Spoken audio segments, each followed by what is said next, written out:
केंद्रीय राज्य मंत्री एवं गुरुग्राम लोकसभा से सांसद राव इंद्रजीत सिंह शनिवार को नूंह जिले के बडकली चौक पर सद्भावना रैली को संबोधित करने के लिए पहुंचे।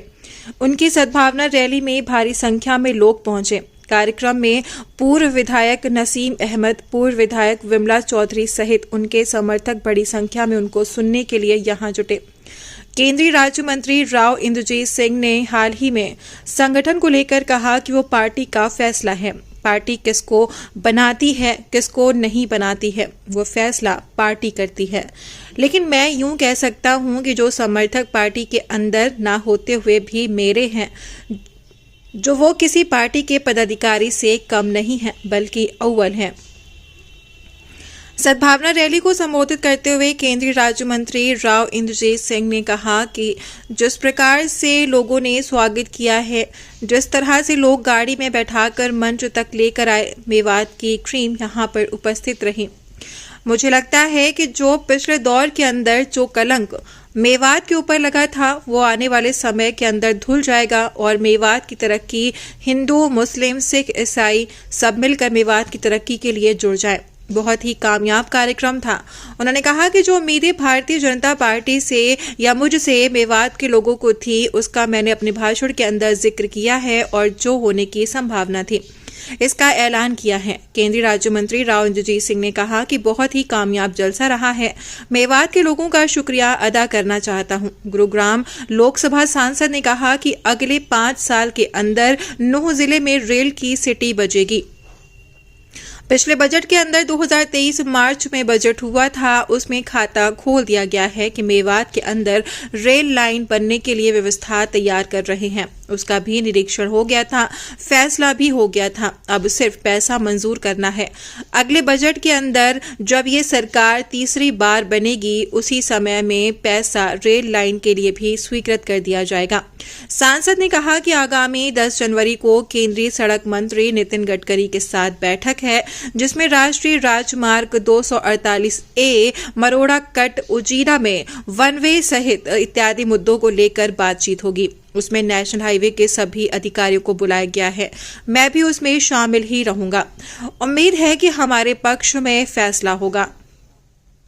राव इंद्रजीत सिंह ने कहा कि मेवात में डॉक्टर जल्दी से आने को तैयार नहीं है। अगर आ जाते हैं तो तबादले के चक्कर में लगे रहते हैं। हरियाणा सरकार को और मुझे व्यवस्था मालूम है, लेकिन जो खामियां हैं इसको लेकर हम प्रयास कर रहे हैं। आगे भी ये प्रयास जारी रहेगा। उन्होंने नगीना के अंदर तहसील बनाने को लेकर कहा कि हरियाणा सरकार को भिजवा दिया जाएगा, सलाह मशवरा भी किया जाएगा। आपकी बात जायज है। उन्होंने राहुल गांधी की यात्रा को लेकर कहा कि सत्तासीन होने के लिए वो यात्राएं कर रहे हैं। ईस्ट से वेस्ट जाने में शायद उनको कामयाबी मिल जाए, लेकिन देश की जनता उनको कितनी गंभीरता से लेती है, ये देखने वाली बात है। उन्होंने कहा कि जो भी मेरे कार्यकर्ता हैं, मैंने उनको कभी नहीं छोड़ा है। मेरे हाथ या कलम के अंदर कोई ताकत है, मेरा साथी कोई उसको अगर इस्तेमाल करना चाहता है या लोगों के हित के लिए इस्तेमाल करना चाहता है, मैं उसके लिए हमेशा हाजिर हूं। कुल मिलाकर मेवात की मांगों पर उन्होंने कहा कि वो केंद्र व राज्य सरकार के संबंधित मंत्रियों या अधिकारियों से बातचीत करेंगे और जितना भी संभव हो सकेगा मेवात के विकास करने में अपनी भूमिका निर्वाहन करेंगे। मेरे क्षेत्र के मैंने कोई फर्क नहीं समझा। मैंने हिंदू मुसलमान का फर्क नहीं समझा, मैंने जात पात का कोई फर्क नहीं समझा। जो मैं जीता, मैं सबकी वोट मेरे को मिली है, ये मान करके अपना काम करता आया हूँ। इस 5 साल से नहीं बल्कि पिछले 15 साल से, जब का मैं आपका नुमाइंदा पार्लियामेंट के अंदर काम कर रहा हूँ। और मेरे बड़े साथी साथ खड़े हुए, कोई मंच के ऊपर, कोई बैठे हुए हैं, कोई बोल करके भी गए हैं, कोई नहीं जुड़े। अब मुझे यह यकीन किए दिया है इन्होंने कि पिछले दिनों के अंदर जो बात थी सो थी, लेकिन इस बार तुम्हारे को यहाँ से, तुम्हारी पार्टी को यहाँ से पिछले साल की निस्बत या पिछले दौर की निस्बत ज्यादा समर्थन और लाभ मिलेगी, वोट ज्यादा। मैं उम्मीद करता हूं कि जिस तरह से मैंने आप में और अपने में फर्क नहीं समझा, भिवाड़ी वालों में, मेवात वालों में नहीं फर्क समझा, आप भी मुझे और मेवातियों के बीच के कोई फर्क नहीं समझेंगे और मुझे भी एक मेवाती के तौर के ऊपर अपनाएंगे और अपना समझेंगे। साथियों, उम्मीद सरकार से सभी की होती है। सरकार में जो नुमाइंदा आप लोग भेजते हैं उससे भी सभी की उम्मीद होती है, और हम पूरा काम नहीं कर पाए क्योंकि मैंने कहा कि कोविड का प्रकोप हमारे बीच के अंदर आ गया। लेकिन फिर भी मोटी मोटी चीज कुछ ऐसी है जिसका मैं जिक्र करना चाहता हूं कि जो हमारे से हो पाया, जो हमारी सरकार से हो पाया, जो नरेंद्र भाई मोदी प्रधानमंत्री के तौर के ऊपर करवा पाए, सब क्षेत्र के अंदर सबका विकास का नारा दे करके, उसका मैं थोड़ी बहुत उपलब्धियां गिनाना चाहता हूँ। लेकिन उनको कराने से पहले मैं सबसे पहले कहना चाहता हूं कि जो नू से फिरोजपुर जेकर अलवर रोड है, 4 लेन का, इजाज मोहम्मद ने भी, चेयरमैन साहब ने भी बताया और भी जिक्र किया, मेगा जाहिद ने भी किया, सुशांत सना ने भी किया कि हमारे को ये रोड कई दिनों से सता है, 4 लेनिंग इसकी हो नहीं पाई। लेकिन आज खुशखबरी आपको ये बताना चाहता हूं कि 10 तारीख नितिन गडकरी की यहाँ पर इस चीज के लिए मैंने मीटिंग रखी है। मेरे को उम्मीद है कि 10 तारीख का इसका फैसला हो जाएगा और इसके ऊपर जो खर्चा होगा वो 847 करोड़ के करीब खर्चा होगा। अब दिक्कत क्या हो गई, ये हमारे प्रधान जी भी बता रहे थे, जो सोच विचार रखने वाले वो भी कह रहे थे कि अगर ये मालव का भारत का बाईपास इसके साथ नहीं जोड़ दिए होते तो शायद ये पहले बन गई होती। कोई मालव का बाईपास, भारत का बाईपास थोड़ी बाद के अंदर बन सकता था, इसकी दोबारा से मंजूरी ले सके थे। लेकिन क्योंकि ये बाबूगिरी चली, उस टाइम के ऊपर इसको भी जोड़ दिया। इकट्ठा करने की वजह से जो विलंब हुआ है उसकी वजह से आज भी परेशान है। लेकिन आपको मैं ये कहना चाहता हूँ कि मुझे यकीन है और आपको मुझे यकीन होना चाहिए कि जब मैं गडकरी जी के सामने बैठ करके इस विषय के ऊपर चर्चा करूंगा, इसको सदैव ही चढ़ा करके दूंगा। गडकरी चौक से पलवल वाया होटल ये रास्ता मंजूर हो चुका है। इसके बारे में तो मतलब कोई किसी को कहना नहीं है, ये कुछ भी काम करना होता है। कोटला झील का जिक्र किया है और मेरे याद है कि जब पहली बार मैं इलेक्शन लड़ा था, सबसे पहले लोगों ने ये कहा था कि मेवात में या तो पानी की दिक्कत है और ये रेलगाड़ी की दिक्कत है। तो पानी की दिक्कत के लिए हमने बड़े प्रयास किए, कांग्रेस पार्टी के अंदर भी प्रयास किए, भारत के अंदर भी प्रयास किए, लेकिन ये सिरे कब चढ़ा? ये भारतीय जनता पार्टी की सरकार हमारे प्रदेश के अंदर स्थापित हुई। लेकिन रकबा छोटा, जिस तरह को हमने चाहा था कि 5000 एकड़ है, इसके अंदर पानी भरता है। कहते हैं कि जब ये मुगलों का जमाना था, यहाँ पर महल भी हुआ करते थे और यहाँ पर रानियां आकर के बसा करती थी, देखा करती थी नजारे को। अब मुझे नहीं मालूम कि कितना पानी आज के दिन बढ़ता है, लेकिन इसके विस्तार की आवश्यकता है। कोटली झील की विस्तार के लिए आज के दिन यहाँ से डिस्ट्रिक्ट एडमिनिस्ट्रेशन की तरफ से, पार्टी की तरफ से प्रपोजल गया हुआ है और मैं समझता हूँ कि हमारे मुख्यमंत्री इलेक्शन से पहले इसके अंदर फैसला लेकर के इसका विस्तार करवा देंगे। एक जिक्र हुआ बड़ौदा घाट का, बॉम्बे एक्सप्रेसवे के ऊपर। एजाज मोहम्मद ने भी कहा, जान मोहम्मद ने भी कहा कि भाई ये सारी विवाद इससे परेशान है। इसका मैं अभी आज ऐलान नहीं कर सकता क्योंकि मुझे इस चीज का इतना ध्यान नहीं है और मैं कुछ कह दूं और फिर मैं झूठा पड़ जाऊं, ये मैं नहीं चाहता।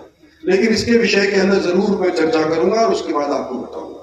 इसी तरह से उजीना के आसपास एक तरफ का रास्ता सुरेंद्र सिंह बोल रहे थे, एक तरफ का रास्ता तो हो गया लेकिन दूसरी तरफ का हो नहीं पाया है। उसके बारे में भी हम आज के दिन सोच विचार करने लग रहे हैं और कोशिश करेंगे जल्दी वो वाला रास्ता भी खुल जाए। मेवात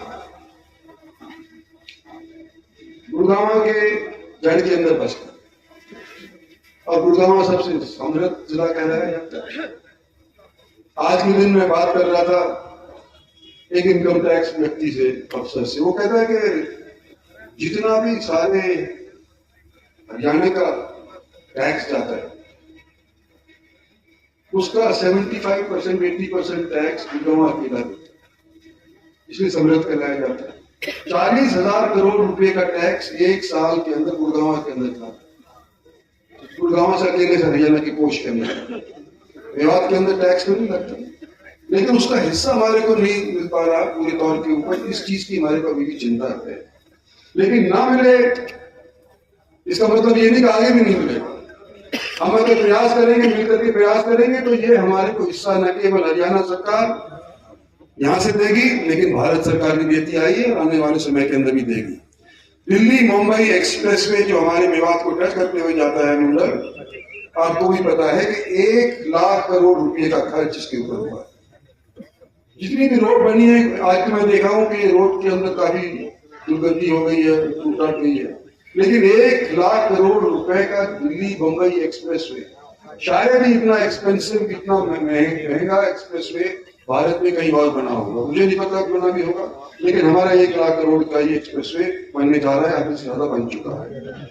रेल की लाइन में कर रहा था कि रेल मेवात के अंदर तो नहीं पहुंची,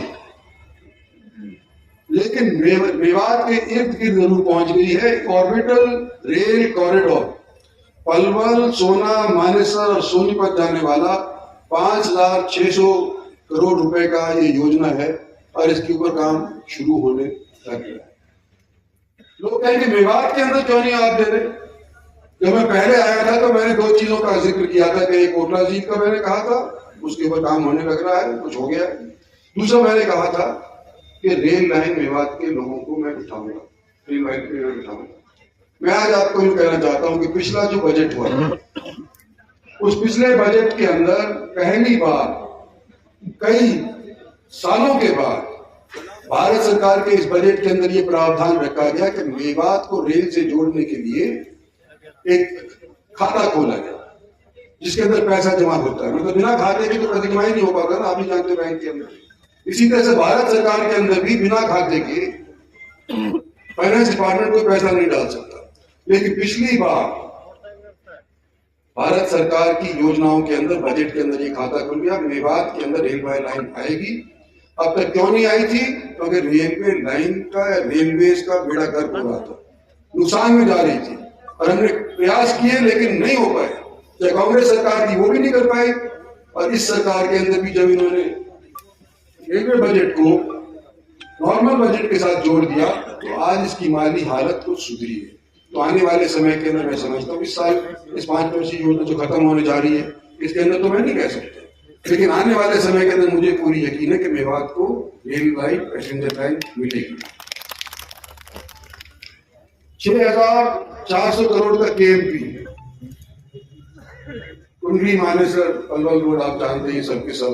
तो ये भारत सरकार की तरफ से इंफ्रास्ट्रक्चर के ऊपर काफी जोर दिया गया। एक हसन खान मेवाती का जिक्र किया हमारी चेयरमैन साहिबा ने, उसके लिए पैसा तजवीज होना चाहिए। एक मेवात के अंदर मेडिकल कॉलेज यहाँ पर होना चाहिए। ये आज के दिन मैं कह दूं कि करूंगा, फिर नहीं होगा तो इलेक्शन में मेरे से आप कहोगे कि तू खामखा के अंदर जमानी जमा खर्च कर गया, कुछ बनी तो नहीं है। मेडिकल कॉलेज सर है, उसमें व्यवस्था सही है, मेडिकल कॉलेज है, व्यवस्था नहीं होगा। ये जो कॉलेज बना हुआ है हसन खान मेवाती में, इसके अंदर व्यवस्था के बारे में, डॉक्टरों के बारे में, मशीनरी के बारे में, ये सारी चीजों के बारे में मैं देखूंगा। लेकिन एक चीज मेरे को याद आती है कि जब कोविड सर्टिफिकेट छाया हुआ था और ऑक्सीजन मिल नहीं रही थी, और ऑक्सीजन के लिए वो वेंटिलेटर की आवश्यकता पड़ती थी, तो सब जगह के ऊपर वेंटिलेटर इस्तेमाल हो रहे थे। लेकिन मेवात के अंदर कम से कम 15 वेंटिलेटर थे, लेकिन वो इस्तेमाल नहीं हो पा रहे थे। व्यवस्था थी लेकिन कोई ट्रेन बंदा नहीं था, और उसके बाद उसको ट्रेनिंग के वास्ते स्पेशल प्रोग्राम बनाया कि इस व्यवस्था को चलाने के लिए, वेंटिलेटर का प्रयोग करने के लिए हमारे को लोगों को ट्रेनिंग देनी पड़ती, तो वो ट्रेनिंग दी है। और भी जो खामियां हैं उसको मैं पूरा करने का पूरा प्रयास करूंगा। आज तो इसी दौर के ऊपर हम आए थे, आज तो इसी दौर के ऊपर आए थे कि आपसे एक बार दोबारा से मुखातिब हो, कई साल हो गए थे मुखातिब नहीं हो पाए थे। एक सेंट्रल स्कूल की बात आ रही है, ये हमने संगेल के अंदर ऐलान किया हुआ है, लेकिन हो नहीं पाया है अभी तक। ये मुझे उस चीज का अफसोस है। तो ये मोटी मोटी बातें आपके बीच में मैं करने के लिए आया था। आप लोगों का मैं शुक्रिया अदा करना चाहता हूं कि मेरा मनोबल आप लोगों ने बढ़ाया। मेरा साथियों का करना चाहता हूं कि इन्होंने दिन रात ना देखे हुए और पूरे दौर के ऊपर इस समारोह के अंदर अपना योगदान दिया। आप सबका बहुत बहुत शुक्रिया, धन्यवाद और जय हिंद।